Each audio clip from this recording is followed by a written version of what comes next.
मेरी ज़ाती राय ये है कि ये जो क़ुव्वत फ़ैसला जो क़यादत के पास मसला है, हर चीज़ के लिए खान की तरफ देखना, अब वो मेरा ख्याल है इसकी वजह बनी।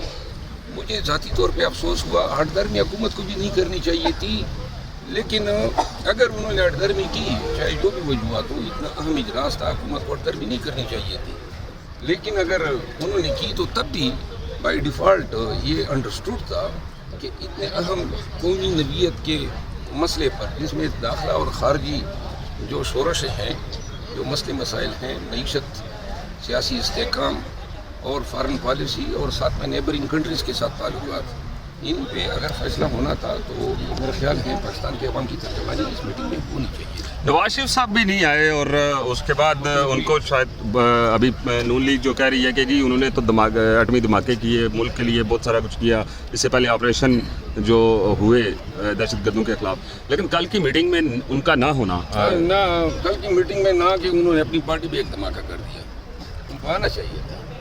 यानी उनका भी जो कंडक्ट हैं या जो मौक़िफ़ हैं वो बिल्कुल हम पीटीआई से मिलता जुलता है। क्यों कर आप लोग, नवाज शरीफ PMLN का कायद है, PMLN का वर्कर उसको लीडर मानते हैं, तो लिहाजा वो अगर होते, उसकी एक वसी तजर्बा है, उनके कई दफ़ा वज़ीर आज़म रहे। क्या समझते हैं कि नवाज शरीफ को बुलाया नहीं गया या फिर नवाज शरीफ खुद नहीं आए? वो सियासत के लिए गए हैं। तो ये तजवीज़ दूंगा पार्लियामान को भी, आज अगर मौका मिला तो बात भी करूंगा, ये इजलास दोबारा होना चाहिए। पीटीआई को जो है मौका मिलना चाहिए कि वो खान साहब से इजाज़त ले कि इसमें शरीक हो। मियाँ साहब, अचकज़ई साहब, मेंगल साहब, इसी तरह दीगर जो क़ुव्वतें हैं और शमूल PTM, सबको बुलाना चाहिए। ये पाकिस्तान का मसला है, तमाम सियासी क़ुव्वतों को उसमें इकट्ठा करके उनका इनपुट लेना चाहिए।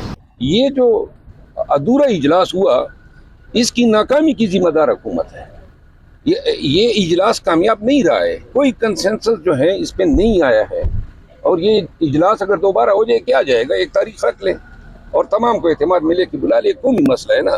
तो इसमें जो है अना का मसला बनाना कि हम खान को नहीं लाते हैं या खान को तक रसाई नहीं देते हैं, ये मेरे ख्याल में मुल्क की मफाद में